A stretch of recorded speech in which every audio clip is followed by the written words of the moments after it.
The domes of Qasr al-Nur caught the last kiln-hot light of Mascate's evening and gave it back as molten gold. From the terraces, one could see the Gulf of Oman lying utterly calm, a blue-black mirror tipped with silver, where fishing dhows slid soundlessly toward Mutra. Behind the palace, the Al-Hajar Mountains rose like a prayer carved in stone, their ribs flushed copper, their shadows already cooling into indigo. Wind came in off the water with the faint bite of salt and the ghost of cardamom from some kitchen that never slept. Inside, the palace breathed in slow ceremony. Water threaded through courtyards, carrying the hush of fountains over marble veined with jade. Lanterns of blown glass, amber, ruby, turquoise, threw patient constellations across mashrabia screens. The scent of oud climbed the air in thin blue ribbons. Servants moved in shoeless silence, heads respectfully inclined, as if even footsteps were a matter of protocol.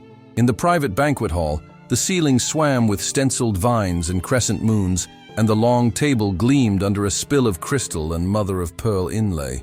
At its head sat Princess Yasmin al-Fayed, posture flawless, expression composed to the point of legend.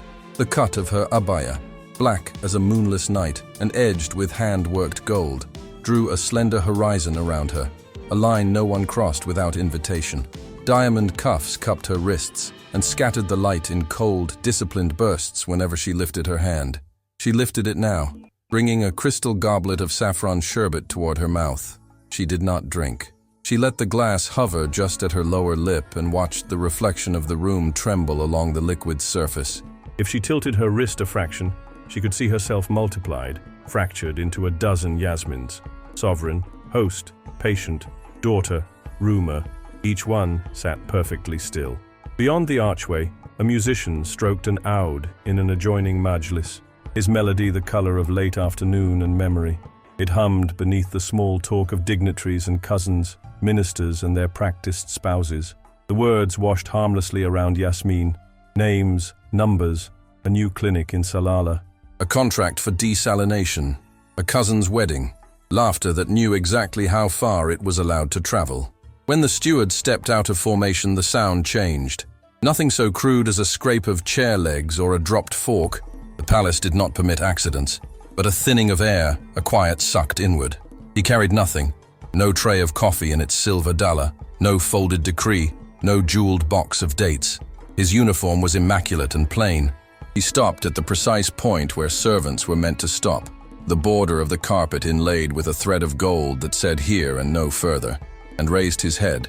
Yasmin felt the smallest ripple of irritation find the shore of her attention. She did not raise a hand to summon her chamberlain. She merely looked at the man, and the room paused to see what her gaze would do. His voice, when it came, was quiet, as a secret kept too long. "I am not here to ask for your wealth, Your Highness," he said. The words did not strike so much as bloom, a forbidden flower opening in the center of the room. They were indecent, sacrilegious, irresistible. Conversations loosened and died without anyone admitting they had been listening. The oud fell silent as if a string had been lifted from the player's fingers. Even the fountain sounded suddenly like a throat being cleared. Yasmin's thumb tightened on the goblet's stem. She could have laughed elegantly and dismissed him with a flick of her eyes. She could have rung the bell pull and let protocol dissolve him like salt in boiling water. Instead, she did the more dangerous thing. She looked directly at him, letting her attention land fully. He was not handsome in any useful way, not the polished sort that court photographers adored, not the ornamental masculinity that charity boards applauded.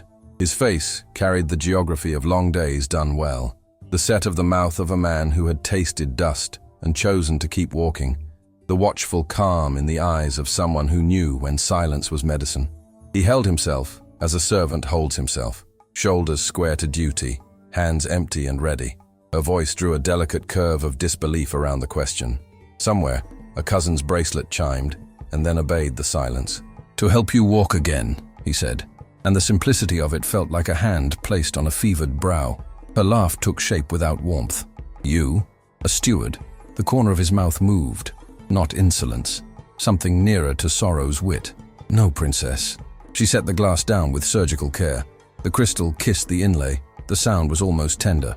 The word dropped into the room and rang once, clear as metal struck in a cool forge. It rang again somewhere under Yasmin's ribs, where she had built high, beautiful walls. She felt the familiar mechanism inside her rotate into place, the one that separated injury from insult, request from command, mercy from weakness. "I have only mopped your floors, Princess Yasmin," he answered without moving. 3 nights a week, responses lined up neatly in her mind, the obvious ones, and then, behind them, the honest ones. She did not want the honest ones. "My name is Khalid bin Tariq," he said. Her fingers brushed the braided bell cord and did not pull. "You pretend not to feel your legs," Khalid went on, and now his voice gentled not out of pity, but out of respect for something delicate and alive. "But they move when you are angry. A flinch at the ankle, a breath that does not belong to your lungs alone. Subtle, fast, you do not notice." Yasmin did not blink. The stillness cost her something. "Just now, when I spoke of walking," he said, "your left foot moved, not imagination. Heat, thin as a blade, slid along her spine. "I will call someone," she murmured. Not a threat, almost a prayer to the old gods of procedure. "No," she said, letting a measure of steel into the syllable. "I am here," he said, and there was iron in the softness now, "because I watched someone I love return from a place darker than this." Between one heartbeat and the next, the palace changed shape. Not the marble, not the arches, the angle of the moment. Hope stepped into the room in a plain steward's uniform and stood calmly in a square of lamplight. "I do not want your hope," she whispered. The admission shocked her. She had not meant to give it voice where others could hear. "I know," he answered, and somehow the humility in it made it truer. Silence uncoiled across the hall and laid down at their feet like a tame cat. Yasmin let her gaze drift beyond him to the courtyard. Night had settled fully. The sea looked like silk pulled smooth. A sliver of crescent moon had climbed the black. Somewhere, far off, a muezzin's final call had melted into the air and left it cleaner. She asked, though he had already given it. Sometimes one must hear the same truth twice to believe it has survived the first telling. She heard the old palace women in her voice, the ones who could smell a bargain at 2 streets distance and shame a prince for arriving late to his own apology. "Not from me," he said. Something like curiosity, feral and thin from disuse, pricked its ears inside her. He reached within his tunic and drew out a small card, ivory with the grain of a shell, his name and a number written in Arabic as clean as a blade. He stepped to the border of gold thread, not an inch farther, and set the card beside her dish of honeyed dates. The scent of orange blossom rose and folded back into the air. "I will be here until the end of the month," he said. "After that, inshallah, I go where I am sent." The last words were not cruelty. They were a mirror held steady. "You know I could have you dismissed," she said. "Because someone once did the same for me," Khalid said without looking at the chiefs of protocol who had turned to stone along the walls. He bowed, not the deep bend of an inferior pleading for favor, but the slight, exact inclination of a man telling the truth to a woman who deserved it, and withdrew. The doors made of carved cedar and hammered brass received him and closed without a sound. No one moved until Yasmin did. She did not move for a long time. The hall remembered it was a hall. Conversations sputtered and resumed at lower flame. Laughter returned, shaped cautiously by the knowledge that it was possible, after all, to be heard. The musician's fingers returned to the oud. Even the fountain seemed relieved to be water again. Her maid approached, eyes respectfully averted, hands perfectly visible and empty, and brought the wheelchair forward with the grace that comes only from uncountable repetitions. Yasmin offered her wrists. The cuffs were cool against the maid's palms. The wheels glanced off the faint shimmer of moonlight poured across the floor. The route back to her apartments crossed 2 courtyards and 3 corridors. In the first, the air smelled of jasmine. In the second, of new plaster. In the third, of metal polished to the point of conscience. On the walls, calligraphy that braided verse with geometry, verses that braided certainty with surrender. The palace cat watched them from the shadow of an urn, a sliver of jade for eyes. Somewhere an unseen servant exhaled in relief. Yasmin did not speak. Words would make the air smaller. She let the palace carry her like a river that knew its stones. The instrument had slept beneath its velvet cover for 5 years. Sometimes the dust was lifted, and the strings tuned to the memory of hands that did not come. The answer rose automatically. The maid arranged lamps and withdrew. The courtyard beyond Yasmin's rooms was smaller, more human, a place where one could hear one's own breath without shame. A fountain held a circle of water, as if it were keeping a secret for someone who might finally be ready to hear it. The moon, thinner now, leaned against a palm leaf. Yasmin's hands, the same hands that could sign, rescind, bless, deny, found the fold of her abaya, and within it, something rectangular. The card. She had not seen herself take it. It had simply become true in her pocket, as certain as a pulse. She placed it on the low table beside a brass bowl of fresh dates and a sprig of mint. Khalid bin Tariq, and a number that belonged to him and, if she dialed, to her. The palace sounded different from here, softer, less interested in its own importance. Beyond the outer wall, the surf stitched and unstitched the hem of the shore. A gecko clicked somewhere along the plaster. The air moved. It tasted faintly of coins and rain that would not come. She pressed the pads of her fingers against her thighs. Nothing. That was the story. She had told it so often she believed it, even when the night tried to persuade her otherwise. She had told it in doctors' offices with vases like small strangers staring from sterile tables. She had told it to committees with clipboards, and to relatives with careful eyes, and to herself in the mirror, with the clenched mercy of a queen commuting her own sentence. Her father's toolbox sat on a high shelf behind glass, a relic of a young sultan who had loved to fix small, unimportant things with his own hands. A hinge, a latch, a child's kite. In the corner, under velvet, slept the qanun, 78 strings she had once made into water and weather and weddings. If she closed her eyes, she could still call up the feel of the plectra against her fingertips, the way sound flowered, and then chose a direction to fall. For a moment, an old urge startled her, to pull the cover back and wake the instrument, to ask it what it remembered about hands and will and belonging. The urge passed. She watched it go like a ship she refused to signal. Perspective, he had said. The word wouldn't leave. It perched on the edge of her water bowl and kept breathing.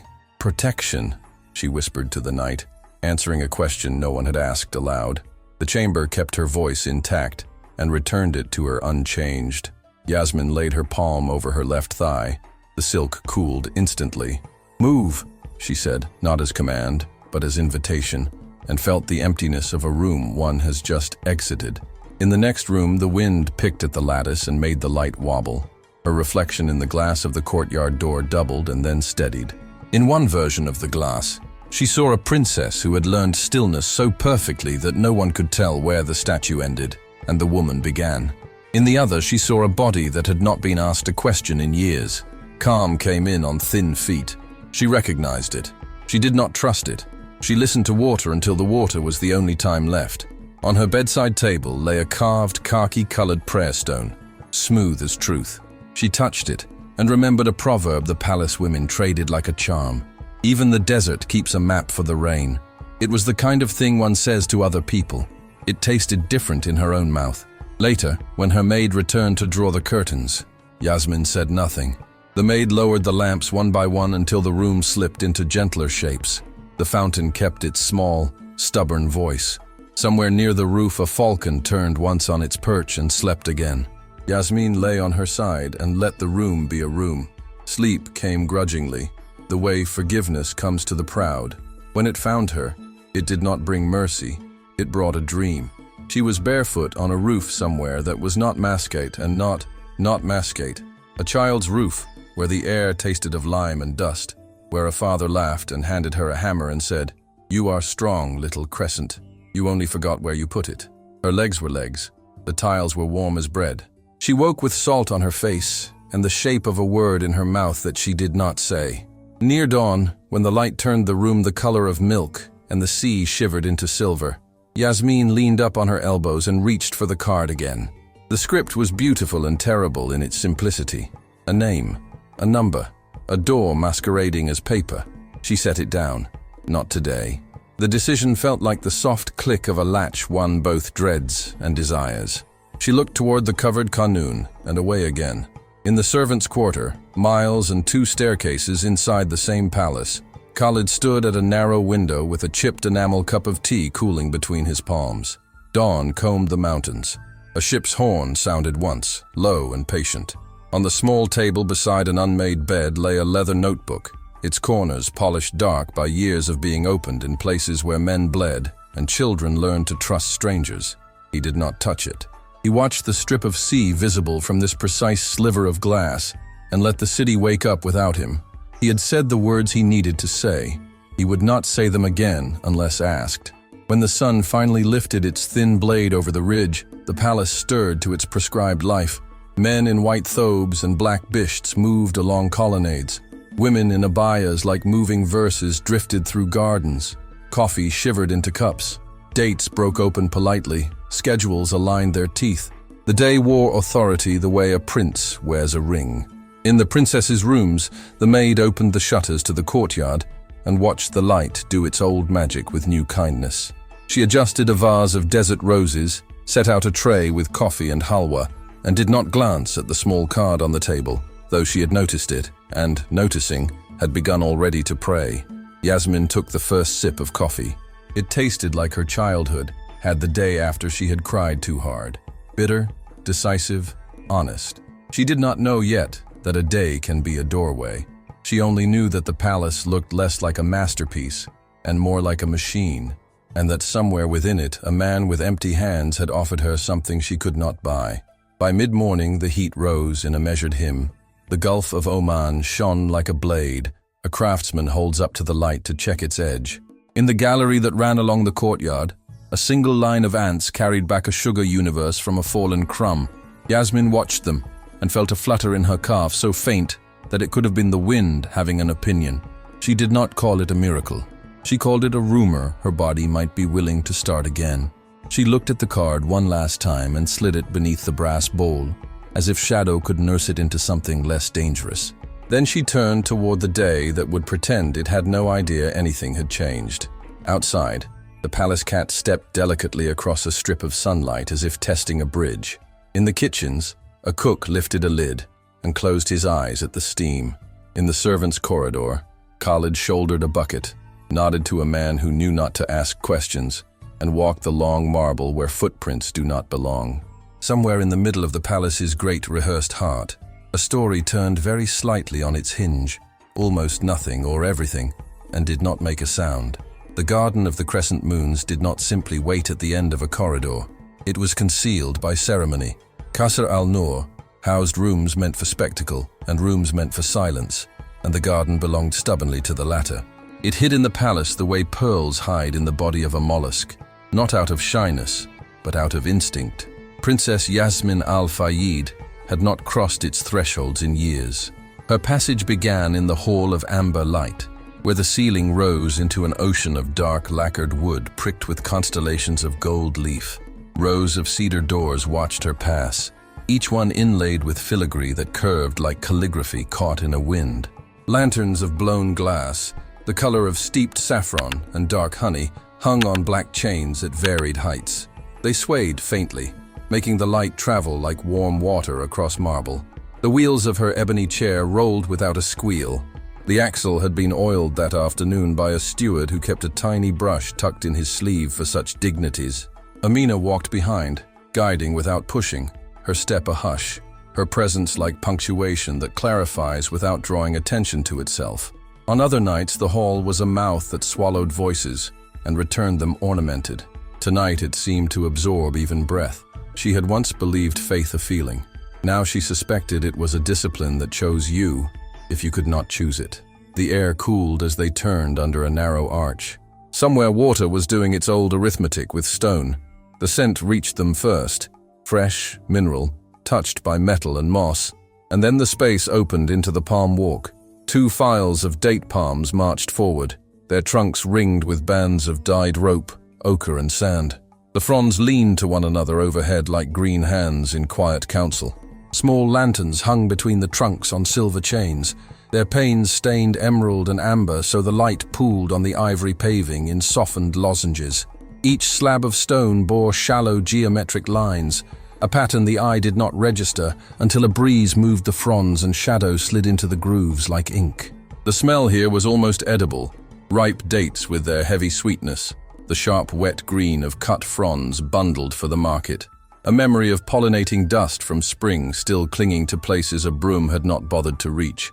Yasmin's fingers tightened briefly on the arms of her chair at the feeling that rose in her, not quite longing, not quite loss, when she remembered the palm walk as it had been when she was small.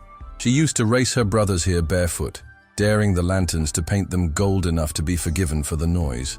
A palace cat had once leapt from a branch and landed on her shoulder like a blessing. The cat was long dead. The child was long gone. The corridor remained, faithful to its work. Halfway along, 2 guards in blue stepped aside with mirrored bows. The silver of their spearheads took the lantern light and returned it as a thin, disciplined fire. Amina's gaze touched the metal, then dropped. Yasmin saw the tiny pause, curiosity held in place by training, and without knowing why, felt protective of the girl's questions. The palace had taught her to recognize the look of a person who learned by watching and kept what they learned as if it were contraband. The palm roof thinned. The sound of water grew a spine.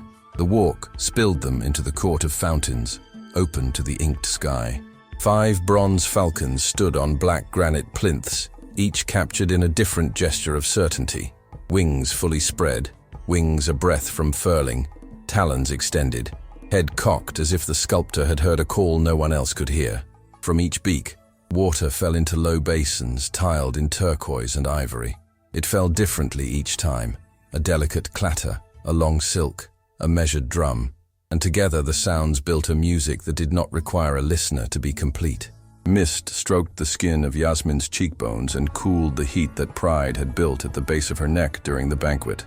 A cat, pale as flour and thin as a rumor, crossed the tile with a purposeful tail and vanished into the shadow behind a pedestal. She watched it go and thought, everyone in this palace has an appointed route. At the far side of the court stood the final gate, a pointed arch of single-block marble with a narrow seam of lapis lazuli running the length of its inner curve. Poetry climbed its face in lines cut so fine that breath might lift them. The carver had coaxed stone to behave like silk. The verses spoke of patience and the crescent's return, of the river's memory and the desert's law.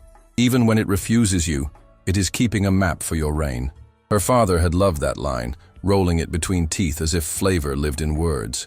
He had said it to her once on a rooftop as dusk pinned the city in lavender, told her to put the map somewhere she could find it. She remembered the smell of sun-hot plaster in his hands, oil stained from fixing a squeak and a hinge himself. She could not remember where she put the map. They passed under the arch, and the temperature dropped a degree. The garden of the crescent moons revealed itself by increments, as all faithful things do. First the sound, not louder water, but closer water, and the quiet insistence of leaves thinking in the dark. Then the smell, jasmine thick enough to feel like a shawl, frangipani warm as a late promise, a breath of oud from a censer cooling under a trellis.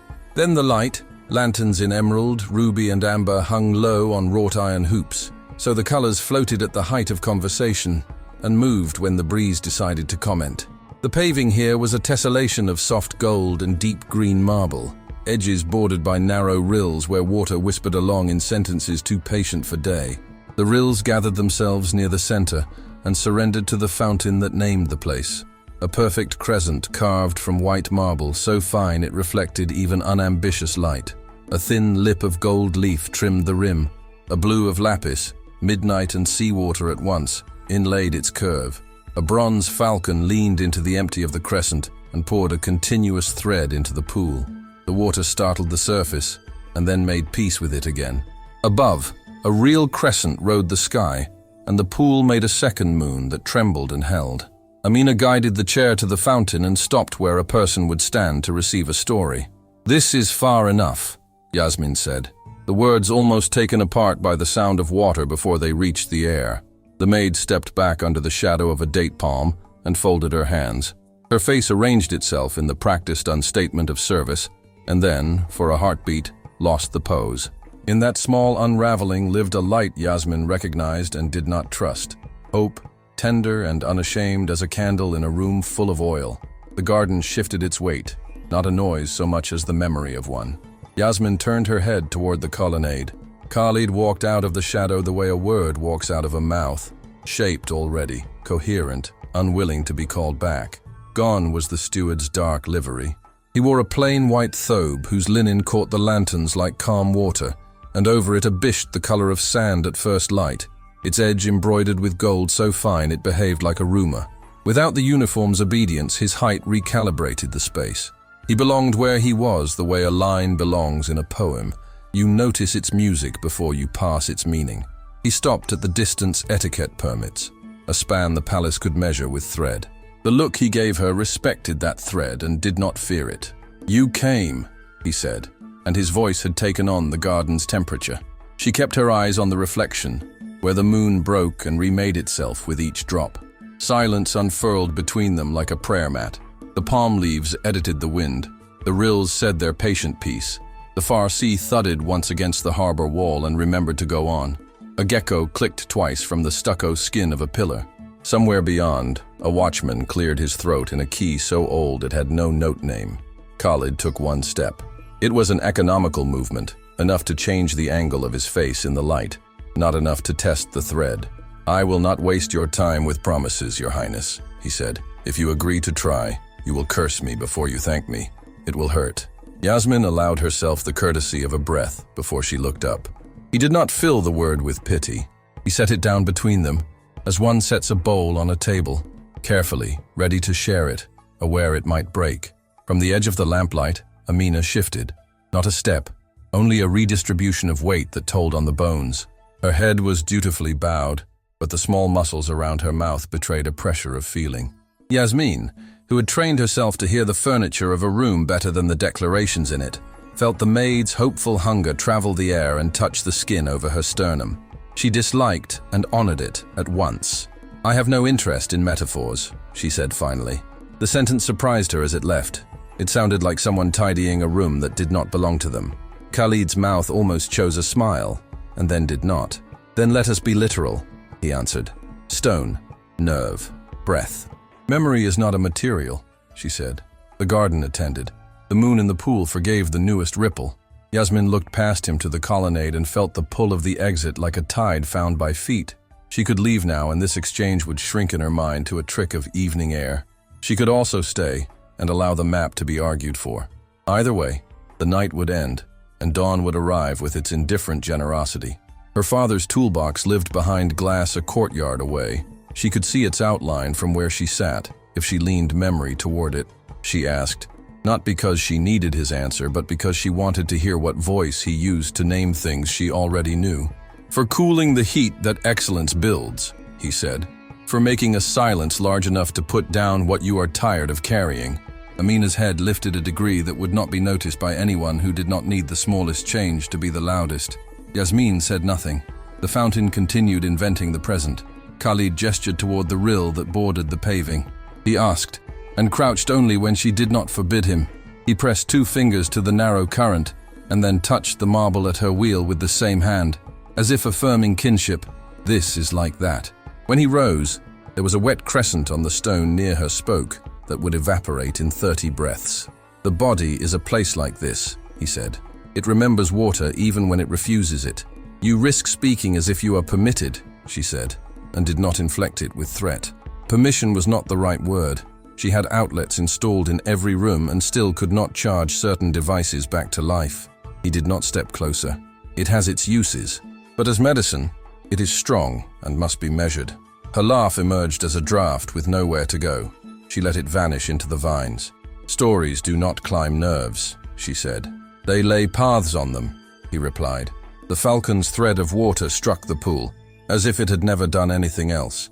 Far above, a leaf made up its mind to let go and drifted down, turning in air with dignified idleness, until it chose the surface and lay there, a small continent, nominating itself to geography.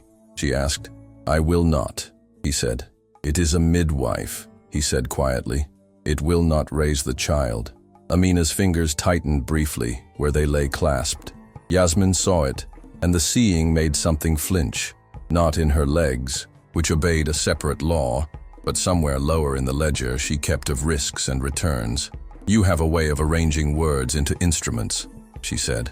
"Only because I have spent years without the right ones," he replied. He stood with the settled patience of someone who understood that the next sentence did not belong to him. The lantern nearest them wobbled on its hook. Its ruby glass sent a brief, wine-colored stain across the white of the fountain. A gust from the gulf entered the garden and edited the jasmine, trading lushness for clarity. Yasmin felt the air cool on the skin at her throat where the abaya opened like an argument successfully concluded. She looked down at her left foot and told it nothing. A nerve fired the way a small bird twitches in sleep. "You said I built this," she managed. "I know," he said. "That is all anyone has asked," she answered, and the truth of it startled her enough to make the water sound nearer. They dressed their request in white coats or good intentions. "Then I will ask for something else," he said, "not hatred." The pool made 2 moons for a second, and then, embarrassed at the indulgence, corrected itself. A memory moved through her with the peculiar grace of those that arrive uninvited and refuse to leave offended. The qanun under its velvet cover in the next room. The notch on its frame she had made with a ring at 19 when laughter was a currency she spent freely. The way the instrument could make a room listen to itself. She was not ready to remove the cover. She was ready to admit that the thought no longer frightened her as it should. "Do not promise me miracles," she said. "I promise you labor," he said. The word laid itself on the surface of her mind and did not sink. Witness, not rescue, not cure, not absolution. Presence that does not demand applause. She had given the world very fine performances. She had not allowed many witnesses. From the shadow of the palm, Amina lifted her head fully for the first time. She did not speak. She did not need to. Her eyes conducted a small, bright orchestra of belief and fear and a question that no one would punish her for thinking as long as she did not ask it out loud. Yasmin let the garden count 10 breaths. She counted with it. The moon above did what moons do when no one looks. It continued. The leaf on the pool traveled an inch and revised its route. When she looked back at Khalid, the line between them did not move. Something else did. "Show me," she said. He bowed. Not the bend of a servant polishing the floor of a favor, but the sure inclination of a man agreeing to the terms of a vow he had already made elsewhere. "Tomorrow," he said. "At first light?" she asked, surprised at the sound of her own impatience. "Tonight is for this," he answered, and let the silence return, as if it had been waiting in a doorway. "For leaving the door open inside you long enough that the air can learn the room. If we begin now, the body will treat it as an ambush." She wanted to hate the logic. She recognized its mercy. "At first light, then," she said. He stepped back to the border of propriety, and then into the shadow that had issued him. His bisht took the lantern light with it for a moment, and then let it go. The garden was as it had been. Water, stone, leaf, night.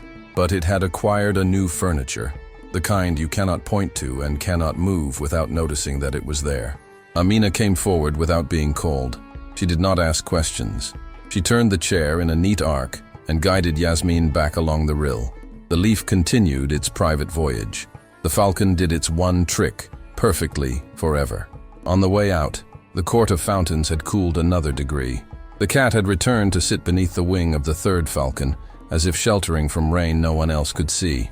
The guards nodded again, unoffended by repetition.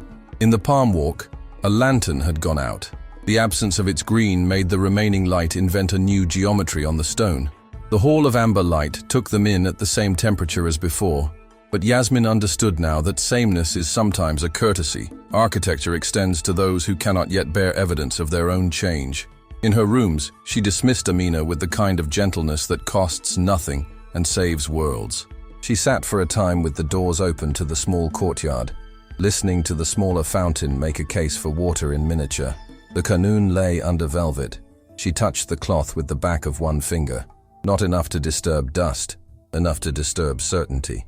In the reflection on the glass of the cabinet that housed her father's toolbox, she caught half a woman and half a rumor of one. She preferred the rumor. It meant a story had not decided itself yet. Before sleep, which came late, so late that the birds had to begin arguing dawn into being to persuade it, she remembered the card in the fold of her abaya from 2 nights past. Khalid bin Tariq, a number in a hand that made each character an instrument for breath. She did not need it now. She knew where to find him. Still, she set it on the table and turned it so the grain ran the same direction as the wood underneath.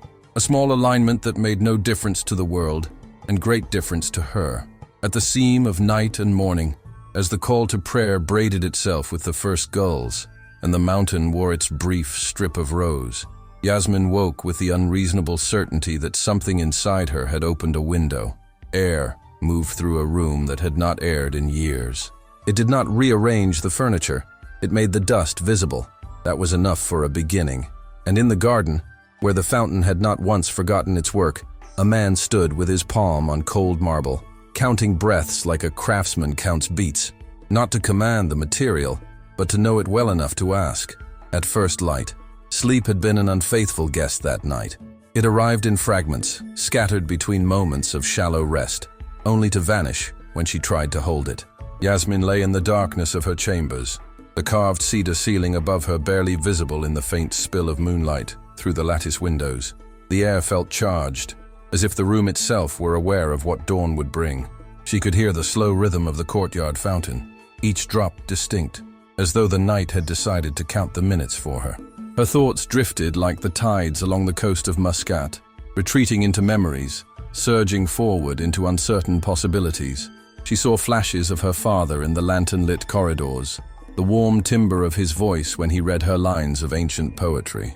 She remembered the heat of the desert wind against her cheeks as a child, the laughter that once filled the palm walk when she and her brothers chased one another under the date fronds.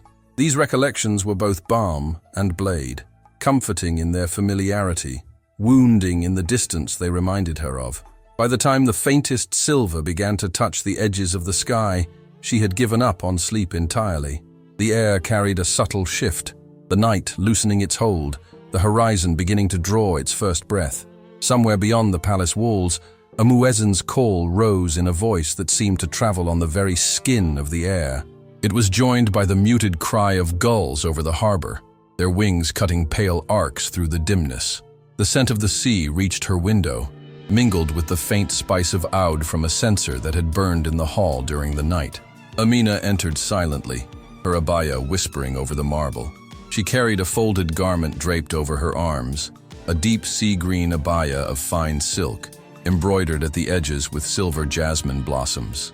The fabric caught the dim light, shimmering like the surface of a calm inlet just before sunrise. A pearl clasp lay on top, crescent-shaped, carved from mother of pearl, the same delicate curve as the fountain in the garden. Yasmin remembered the first time her father had fastened it for her. She had been too young to understand that objects could inherit the weight of moments. She dressed without haste, letting the silk fall over her like water. The cool fabric clung for a second before settling, a reminder of how the morning air differed from the heavy warmth of the night. Amina's hands were deft, fastening the clasp at her collarbone with a soft click that felt almost ceremonial. The act was wordless, but Yasmin could feel the unspoken tension between them, the shared knowledge of why she was rising so early, the quiet hope Amina tried to keep from spilling into her expression. When they stepped into the hall of amber light, the palace seemed transformed. The lanterns that had burned rich gold the night before now glowed faintly, overtaken by the pale silver entering through the high lattice windows. Shadows had shortened, softening the grandeur into something more intimate. The carved verses above the cedar doors appeared gentler, like secrets whispered for the reader alone, no longer declarations for the crowd. They moved into the palm walk, and the change was even greater. The fronds overhead were still heavy with night, their undersides painted in the soft gray of pre-dawn. The marble beneath her wheels gleamed faintly, each geometric groove catching the reflected silver of the sky. Somewhere high above, a lone bird gave a tentative call, then fell silent again, as if unsure whether it was time to announce the day. The court of fountains was wrapped in a cool mist. The bronze falcons exhaled their steady streams into turquoise and ivory basins, the sound sharper now in the absence of night's blanket. The air smelled of wet stone and something faintly metallic. Yasmin noticed the absence of the pale cat. She imagined it curled somewhere, waiting for the sun to find it. As they approached the marble arch to the Garden of the Crescent Moons, the difference from the previous night was almost disorienting. The lapis inlay now caught silver light instead of gold, and the mother of pearl seemed to glow from within, as if it had absorbed the moonlight and was now releasing it back into the morning. Passing beneath felt less like entering a secret and more like answering a summons. The garden itself was transformed. The lanterns that had painted it in jewel tones were dark, their glass catching the faint daylight in muted shades. The marble paths glistened with dew, and the water in the rills moved more quickly, reflecting the urgency of morning. Jasmine blossoms still perfumed the air, but now the scent was fresher, touched with the cool clarity of dawn rather than the heavy sweetness of night. Khalid stood by the crescent-shaped fountain, his hand resting on the marble rim. He wore only a plain white thobe, its sleeves rolled to the forearms, revealing skin the color of sun-warmed cedar. Without the gold bisht, he seemed sharper in outline, his presence distilled to essentials. The light of early morning was kind to him.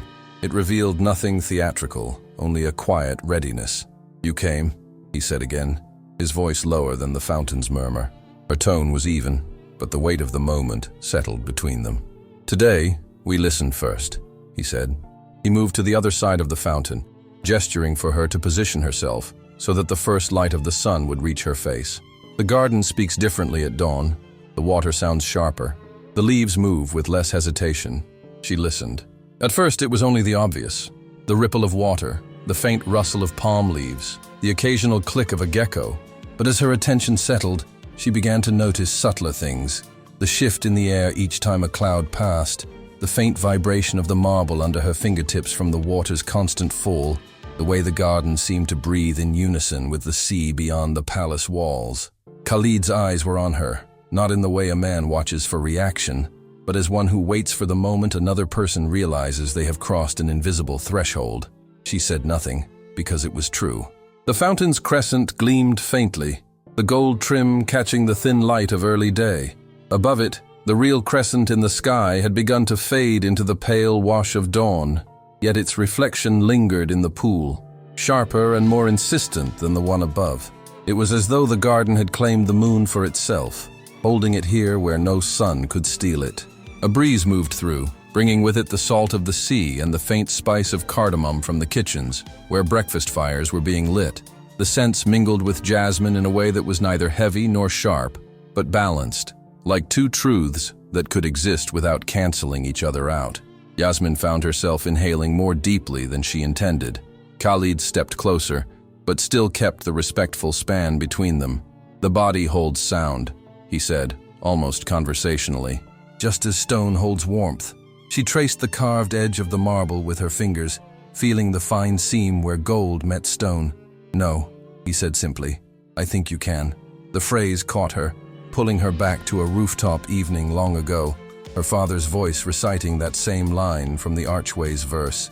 She could almost feel the weight of his hand on her shoulder, the smell of sun-warmed plaster under their feet. She swallowed against the ache it stirred. Khalid crouched beside the rill, dipping his fingers into the narrow current. He gestured for her to do the same. Yasmin hesitated, then leaned forward slightly, letting her fingertips touch the water. It was cold, startlingly so, and yet the sensation was not unpleasant. She felt the shock travel up her arm, a thin thread of awareness weaving into her chest. He asked. "It's just water," she replied, but her voice lacked conviction. "Nothing is just anything if you are willing to hear it," Khalid said. "Every sensation tells a story." From the shadow of the palm, Amina shifted her weight, the faintest movement, but Yasmin caught it. She realized the maid had been holding her breath, watching her mistress's fingertips in the water as though they might turn into something else. "Tell me what you hear," Khalid said. Yasmin closed her eyes. The fountain's voice was no longer a single sound, but many. The thin thread pouring from the falcon's beak, the soft slap of water against marble, the faint hiss where droplets broke apart.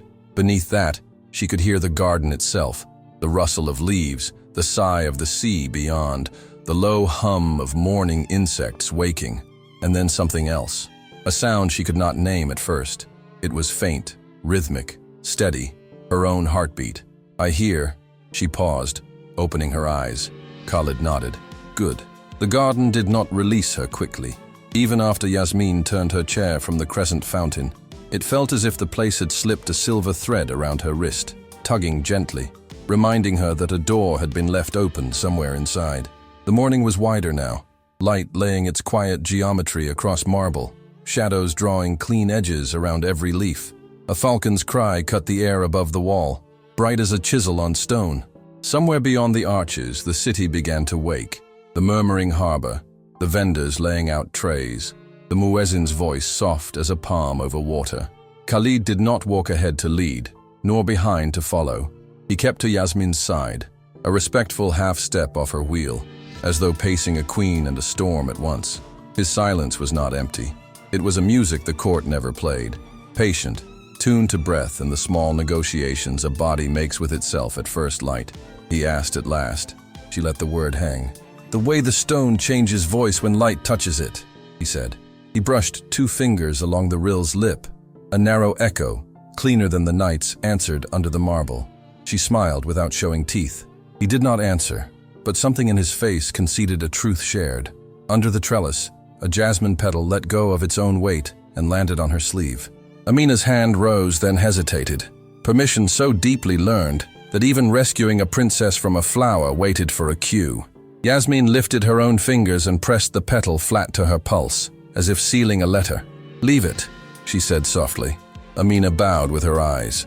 They passed the older fountain hidden behind a curtain of vine. The stone was rounded by touch and weather. Calligraphy softened into tide marks. Khalid paused, not to lecture but to test the air, as if a story was kept here under the leaves, and he was listening for its front door. "My grandmother used to steal figs from that corner," he said at last, nodding toward a crooked wall where a fig's broad leaves made amateur shade. A trace of court steel, not suspicion, calibration. "She was a laundress," he said simply. The question was gentle, but its blade was polished. He met it without blunting. "A steward, where order is a kind of prayer." The corner of his mouth almost chose a smile. Amina's gaze flicked to him, then down again. The tiniest breath escaped her, as if even laughter had to remain in uniform. They reached the garden's less traveled edge, where sun warmed the wall and the wind from the gulf threaded oud and salt through the air. Bees inspected a sleeve of white frangipani. A gecko stitched itself flat to a pillar's shadow. Khalid crouched and touched the mosaic. Turquoise, pearl, a cut of gold the width of a breath. "Look," he said. "The gold lines never run straight to the eye. They bend microscopically to catch light as it moves." "You speak like the man who laid them," she said. "I speak like a man who mops them," he replied. They moved on, and the garden made more of itself. A coil of irrigation pipe hidden like a snake under gravel. A row of clay pots shaped to exhale coolness at heat's peak. A cluster of dates thick as coins under green husk. A hawk moth worried a blossom. A gardener's trowel touched earth with a shy clink. The air shifted, and the shadow of a high cloud made every color second-guess itself. At the arch, the lapis band caught a blade of sun and threw it like a promise across the floor. The first time Yasmin had crossed this threshold, child feet flying, braids undone, she had spun in this exact light and declared the water her court and the palms her soldiers. Later, she had crossed with a husband at her side and learned that silence can be the loudest applause. Now she crossed with 2 companions who did not require her to perform. One who watched the world with a soldier's caution disguised as service. One who saw the map of her and did not bring a pen. Beyond the arch, the palm walk was a scripture of green and gold. The fronds met overhead in a nave of living ribs. A laborer's broom whispered along the path. 2 guards inclined their heads with that exact mixture of deference and surveillance that palaces breed. Yasmin registered the details without offering herself to their judgment. She had sat in rooms where men took her temperature by testing her silence. Now the stone took her temperature and found it rising. Khalid lifted his chin a fraction. "My rules," she continued. "We keep them. No touch unless I say." The smallest spark in her eyes. "And if I say stop, we stop," he finished. "A promise is a door." "Good," she said. The jasmine petal was still at her wrist. "Then we do what your falcon does," he said. A call from the harbor reached them. A low horn, the kind that folds distance into the body. Amina angled the chair to avoid a new wet seam. A boy carrying a brass dalla slowed and stared at them with the honest astonishment of the unbriefed. He smelled of coffee and sleep. Amina's palm hovered like a discreet eclipse until his gaze moved on. In the hall of amber light, the lanterns were dark, their colored glass turned to thought. Sun snuck in at high windows and laid coins on the floor. The carved verses above the cedar doors surrendered a line as if they had been waiting. "Patience is the first stone in the foundation of wisdom." Yasmin heard it not as doctrine, but as engineering. At the junction where the service hall met the royal wing, a woman in deep green crossed with 2 aides in tow. Her veil was sheer enough to reveal a smile that practiced kindness, the way swordsmen practice disarming. She slowed, not enough to seem to, enough to be felt. "Your Highness," she said, and the title did not quite touch the ground. Sheikh Mariam, cousin by marriage, matriarch by habit. She once had stroked Yasmin's hair as if smoothing rumors. "Peace upon you, Aunt," Yasmin replied, voice linen smooth. "And mercy upon you," Mariam said. Her gaze rested on the petal at Yasmin's wrist, then on Khalid's bare forearms. A breath so slight it registered only as a temperature shift. "Early prayers are their own crown," she added. "It does," Yasmin said. Mariam's smile did something elegant and unloving. "Manners," she said. To Amina, a glance that weighed fiber, history, loyalty. "Keep her warm," she said to no one in particular, and glided on, with the sound of silk negotiating with itself. They reached Yasmin's door. Amina opened it and halted, her body making a small crosswind to check for unseen drafts. The chamber was as they had left it, the lacquered box breathing out into the quiet, the Kanun asleep under velvet, the window squares blanching toward day. Yasmin entered without being announced to herself. "Tomorrow," Khalid said at the threshold, and it wasn't a question. "Before the sun chooses a mood," she replied. He inclined his head once, not to the princess, but to the sentence, as if the language itself deserved courtesy. Then he was gone. No flourish, no boot echo, just the subtractive proof of a presence leaving. Amina moved with priestly efficiency, abaya on a carved peg, silver combs returned to their tray, the sea-green silk smoothed back into obedience. She poured kahwa into 2 tiny cups and placed one within reach. The coffee's heat reached Yasmin's palm before the porcelain did. "Say it," Yasmin murmured, eyes on the window's thin square of sky. Amina hesitated like a door that won't insult the hand that installed it. "He is careful," she said at last. "A rare compliment from you," Yasmin replied. "He is careful," Amina repeated. Yasmin's mouth remembered how to be a smile. Amina set the second cup on a side table, as if she had just positioned a star. Outside, the city had chosen its color for the day, alluvial gold, spilling along the roofs toward the sea. Inside, the Kanun's velvet twitched as air moved through a seam. A jasmine petal clung to Yasmin's wrist like a decree borrowed from a kinder court. She lifted it free and set it on the lacquered box. "You may go," she said, and the sentence held no dismissal, only release. Alone, she listened to the palace like a physician, the heartbeat of footfalls far off, the shallow breathing of curtains, a cough discreetly swallowed 3 doors away. The garden had changed her hearing. It had threaded a new string through her chest and tuned it to stone and water. When she closed her eyes, she felt the fountain's ribboned fall repeat itself against her ribs, an echo soft enough to believe and strong enough to count. She did not reach for the Kanun, not yet. The velvet was a moon the color of night turned into instrument. One day, she thought, I will remove it and tune the room. She pressed her palm to her thigh, felt nothing, and did not argue with the sensation. "Not yet," she said aloud. To nerves, to pride, to the part of her that had been sleeping with a sword. The word made a small house in the air and then dissolved. Beyond the lattice, gulls wrote white cursive over the gulf. The city signed its name.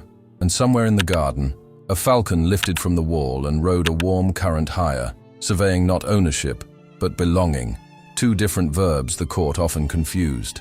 By mid-morning, the palace had shifted into its public face, courtiers threading through courtyards like strands of polished prayer beads, clerks with ledgers mapping the daily commerce of favors, cousins dressed in silk that performed piety at a dignified volume.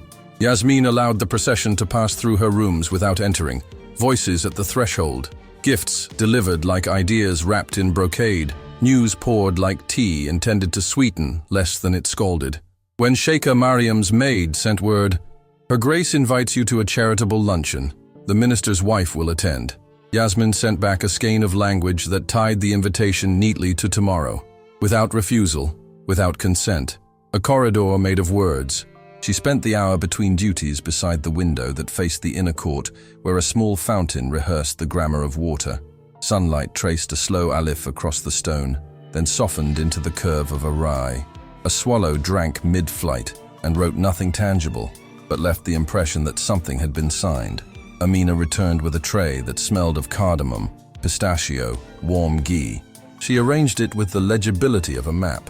Date clusters like oases, a dish of clotted cream, honey the color of late summer. "Eat," she said, and for once did not disguise the imperative. Yasmin obeyed, surprising herself by tasting everything, rather than simply arranging it on a plate for polite optics. The sweetness made an argument. The bitterness of coffee argued back. A balance was struck in her mouth that felt like an accord reached under lantern light. Yasmin asked as she set down the tiny cup. Amina did not pretend to misunderstand. "You are not foolish," she said. Yasmin lifted a brow. "For Yasmin," Amina said, and did not add, "Your Highness," because the truth does not always fit in titles. They left it there, the way good stitches are left, unseen, holding. A knock like a courteous pebble at the door. A page stepped in, sandals silent, eyes trained toward neutral. He offered a folded note on a silver dish. Not the protocol for family. This was the choreography of courtiers who want to be overheard by history. Yasmin unfolded the paper. The script was slim, a hand that had been to finishing schools and learned to whisper across continents. "Your absence from the early council was noted. The Council of Family Affairs will meet at dusk. Your presence is a courtesy extended to you as a daughter of this house." M.M. could have been minister. It was, of course, Mariam.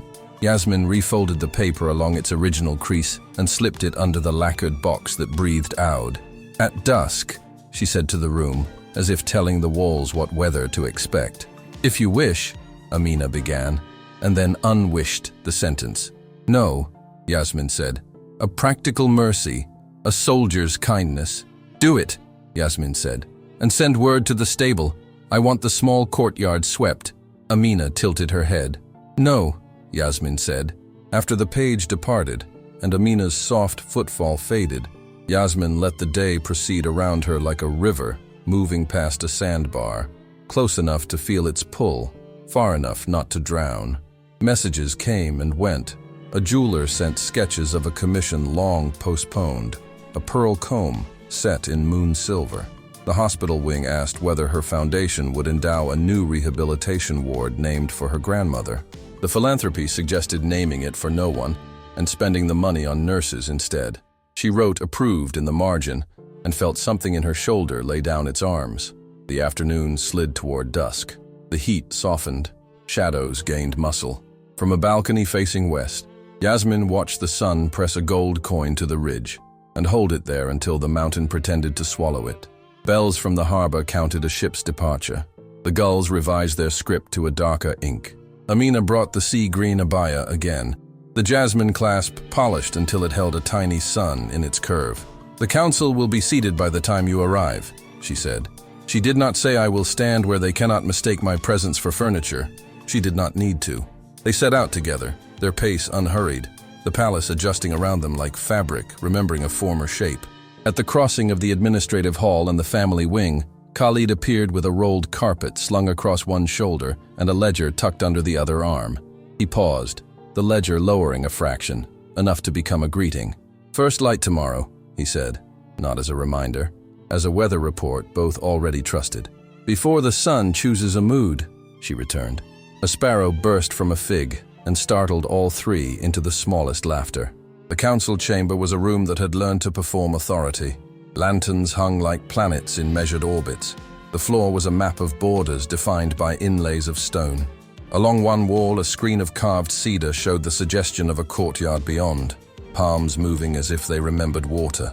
A long table, half ceremony, half anchor. Mariam stood near the head with the minister's wife, a woman built of velvet and calculus.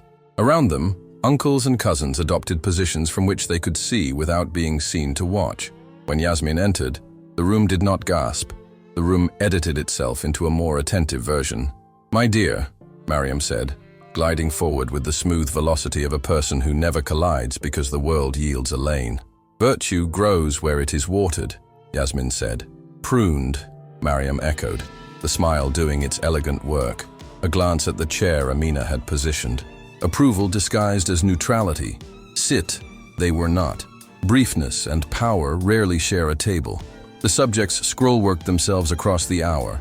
A cousin's engagement, a donor's condition, the rumor that a foreign paper planned to run an unflattering profile, the question of whether Yasmin's foundation should accept money from a company whose factories put soot on children's lungs while polishing their school's plaques. Yasmin listened more than she spoke. The garden had given her a new muscle, and she intended to test it. When she did speak, she did not argue in the old way, point for point, steel on steel. Some nodded because nodding is a currency. Some frowned because frowning is too. Mariam's eyes brightened not with agreement, but with the pleasure of encountering a worthy player across the board. "You have been listening to fountains," she said during a pause long enough to fold silk. "They have made me patient," Yasmin said. At twilight, the meeting thinned. Candles were encouraged into existence. The room smelled briefly of bees and old wax, then of cardamom as a tray made its rounds. The minister's wife bent near, her earrings making a language of their own. "You do not lack for admirers," she murmured. "I am less interested in admirers than in witnesses," Yasmin said. The glance toward the door was quick and kind and edged. "A steward who cleans the palace with words when water will not do," Yasmin replied, and felt the sentence place itself like a tile. When she left, the corridor had settled into blue. Lamps along the wall lifted gold halos that did not touch each other. A child ran somewhere 2 floors away, a thread of laughter pulling a needle through the building. On the landing, a servant's cart had lost a spoon to gravity. It lay on its back and pretended to be a moon. The evening air in her chamber was cooler, houred now only a memory in the grain of wood. Amina lit a lamp not for brightness, but for companionship. They said nothing. There are hours when speech downgrades presence. The jasmine clasp on the peg held its tiny son. The petal she had pressed earlier had dried into a vote. When the night was thin enough to hear the sea consider its options, Yasmin drew back the velvet from the kanun. The instrument lay there like a map folded along 1,000 decisions. She tuned one string, not to perfection, only to honesty, then another. The room answered by becoming more itself. She set her left hand lightly across a cluster of courses and with her right released a single note. It hung, made a small house, invited breath, and went. She did not try to walk to it. She let it walk to her. At the edge of the garden, a falcon shifted on a wall and narrowed one eye at the moon, which had chosen the sliver shape again.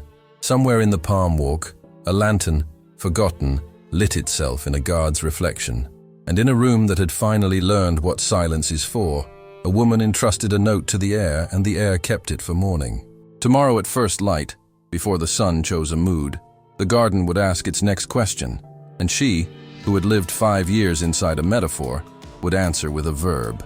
The dawn came, dressed in the faintest rose, the kind of light that knew the city's secrets and chose not to wake them all at once. From her balcony, Yasmin watched Mascate stretch itself awake in deliberate slowness, as if the city itself understood the weight of this day. Fishing boats traced silver commas on the Gulf's still page, their sails low, each one moving with the quiet confidence of a prayer answered in advance. Minarets released the morning call in soft competition, overlapping in a chorus that felt like the sea's own breathing. The mountains beyond stood with their shadows wrapped close, holding them like private petitions they would never share. The air was a weave of cool salt, faint smoke from an early burner of oud, and the first threads of spice from market stalls not yet open. A seabird glided low across the water and rose again without a splash, as if testing the boundary between reflection and flight. Amina stood a respectful pace behind, the sea-green abaya folded over her arm. Her posture was that of someone who had been taught from girlhood that even the weight of cloth could be carried like a statement. Yasmin smiled faintly without turning.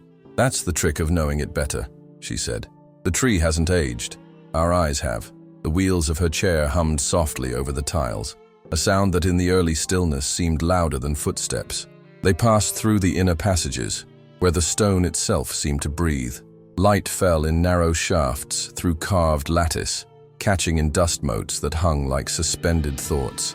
Along the walls, brass lamps lay dormant, their glass stained with the history of flame. At the palm walk, Khalid was waiting, one hand wrapped around a small brass dalla, steam curling from its spout like the handwriting of the dawn. His other hand rested on the back of the bench beside him, knuckles pale from the night's cool air. "For strength," he said, pouring coffee into a cup so small it seemed made for a falcon's talon. He offered it with a bow that was not quite courtly, not quite casual, something that belonged entirely to this space between servant and confidant. She took it without ceremony, inhaling deeply before letting the bitterness touch her tongue. The cardamom came first, warm and insistent, followed by the slow burn of the roast. She asked, lowering the cup but keeping it in her hands, as though truth might steam out of it if she waited long enough. "That comes after," he said, his eyes steady on hers. They moved together toward the olive tree at the courtyard's heart. Its trunk twisted upon itself in slow spirals, bark ridged and pale where sun had kissed it for centuries. The leaves caught the low light and turned it into silver. Beneath its branches stood a small table, carved of dark walnut, set with nothing more than a single pearl resting on a folded square of white silk. The pearl was large, unblemished, glowing with that faint warmth only something long held can acquire. Yet it was the silk that arrested her gaze, a weave she knew instantly, from the gown her mother had worn on the last night the court had been whole. The sight of it was like hearing a forgotten note that still knew her name. She asked, her voice quieter now, though the courtyard was empty, but for the three of them. Khalid glanced toward the far shadows under the colonnade, where two figures in the robes of the Council of Family Affairs lingered, as if studying the fountain beyond. "It arrived before I did," he said.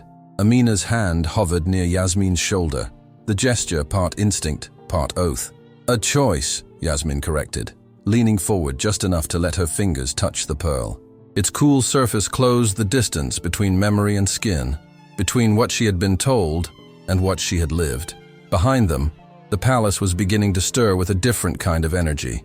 The clipped tones of aides delivering orders, the measured footfalls of guards marking territory, the faint shuffle of paper being moved with the gravity of edicts. Somewhere inside those halls, Mariam would already be arranging the day's theater, setting the stage so that every entrance and exit became part of her script. Khalid crouched, bringing his eyes level with hers. Yasmin's lips curved just enough to make it unclear if it was amusement or resolve. "That's the only way I know," she replied, and in her voice there was the weight of the desert before rain. The council chamber had been prepared as though it expected history to sit among its cushions. Lanterns in shades of amber and emerald glowed with a restrained light, their glass panels throwing slow-moving shapes onto the white marble floor. The air was thick with sandalwood, cut by a sharper thread of oud, the kind burned not for comfort, but for clarity, as if the very scent might keep deceit from crossing the threshold. The great table, inlaid with patterns that mirrored the constellations above the gulf, dominated the center of the room. Its polished surface reflected the faces of those gathered, turning each expression into a doubled image, one real and one made of light. Around it, the council sat in a perfect ring, every chair occupied by someone who had learned the art of speaking without moving their lips. Yasmin entered without haste. Amina followed a step behind, the sea-green abaya flowing like the tail of a slow wave. Their arrival created a subtle shift. Conversation thinned but did not vanish. Glances slid across like blades in silk sheaths. The room adjusted to receive her in the way the desert adjusts to rain. Curious, cautious, unable to help itself. At the head of the table, Mariam stood as if she had always been there. The pearl from the olive tree now rested in a shallow dish before her, the white silk folded neatly beneath it. "It was found in the oldest branch," she said, her voice smooth as poured oil. Yasmin's gaze dropped to the pearl, then lifted to meet her aunt's eyes. A faint ripple passed through the room. The minister's wife, seated to the left, folded her hands in her lap, a gesture that somehow managed to encourage and warn at the same time. Mariam's smile held its shape. "You have been invited to reclaim your place, to resume the duties your father left in your keeping. The pearl is the seal." The weight of the room pressed inward, eyes upon her with the heat of a sandstorm building on the horizon. Yasmin thought of the dawn in the garden, of the olive tree twisting toward light it could not always see. She thought of Khalid's steady voice, of Amina's hand hovering in quiet vigilance. Mariam's answer came without pause. Refusal is its own choice. Silence spread like poured water, filling every gap. Yasmin felt it settle on her skin, heavy, yet clarifying. Beneath it, she sensed something else. Freedom, sharp as the edge of a new blade. She reached forward, not for the pearl, but for the silk beneath it. The fabric warmed instantly in her hand, releasing the faint scent of cedar chests and the echo of nights when her mother's voice was the last sound before sleep. "I will not wear the seal," she said. Her voice was even, but each word seemed to step into the chamber with its own weight. She let her gaze move slowly around the circle, steady and unbroken. The words settled like a curtain dropping at the end of a play, their meaning left to be passed in the stillness that followed. Mariam's smile did not falter, but her fingers pressed harder against the rim of the dish.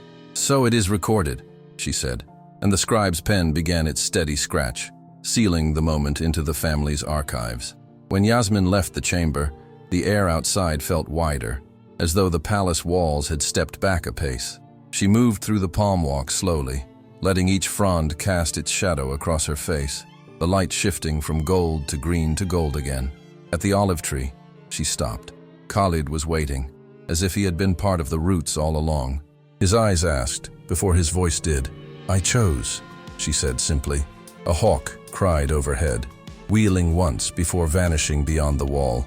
That evening, from her balcony, Yasmin watched the crescent moon rise over the gulf, its reflection trembling on the dark water. She thought of the pearl, still in the council's keeping, and of the silk now folded among her own things. She thought of the olive tree, of its silver leaves turning toward light, patient and without apology. The wind shifted, carrying the scent of jasmine and salt. She closed her eyes and let it pass over her face. Tomorrow, the garden would speak again, and she would be there to listen, not as ruler or prisoner, but as herself. And in the quiet spaces between the calls to prayer, she imagined the falcon's cry returning, a reminder that some bonds exist only because they are chosen.